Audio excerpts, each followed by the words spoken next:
Imagine being stranded alone on a deserted island. Not for days, not for months, but for 4 years and 4 months. No ship, no human voice, only the ocean, wild goats, and silence. This is not fiction. This really happened. On February 2, 1709, a man who had been abandoned on an island was finally rescued. His name was Alexander Selkirk, the real man behind Robinson Crusoe. Alexander Selkirk was a Scottish sailor, known for his sharp tongue and stubborn confidence. In 1704, he was serving as sailing master aboard the ship Selkirk, anchored near a remote island in the Pacific, today known as Robinson Crusoe Island. Selkirk believed the ship was unsafe, worm-eaten, leaking, a death trap. He argued fiercely with the captain. And then he said the words he would regret for years. "I'd rather stay here than sail on that ship." The captain took him at his word.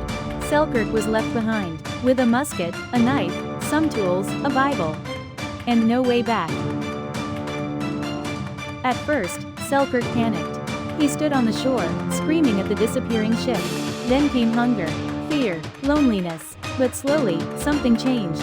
He learned to hunt wild goats. He built shelters. He fashioned clothes from animal skins. When rats attacked him at night, he tamed feral cats to protect himself. Time passed. Days turned into years. He stopped speaking out loud, because there was no one to hear him. Selkirk survived alone for 4 years and 4 months. No calendar, no mirror, no conversation, only routine kept him sane. He read the Bible daily. He ran through the island to stay strong. He talked to himself, quietly. By the time help arrived, he no longer looked like a sailor. He looked like something between a wild man and a ghost. On February 2, 1709, 2 English privateer ships approached the island. Selkirk saw the sails. He ran to the shore, not knowing whether to laugh or cry. When the crew met him, they were stunned. He spoke English, but struggled to remember how to talk to people. Selkirk was rescued. The island had not killed him, but the world almost did. Back in Britain, Selkirk's story spread quickly. One man listened carefully, a writer named Daniel Defoe. Years later, Defoe published a novel, Robinson Crusoe, a fictional story, based on a very real human experience. Selkirk never became rich, he never became famous, but his survival proved something powerful. Humans are more resilient than they believe. Alexander Selkirk didn't choose to become a legend. He chose survival, and that choice changed literature forever. Bonus chapter: he was right. The ship Alexander Selkirk refused to sail on was called Selkirk.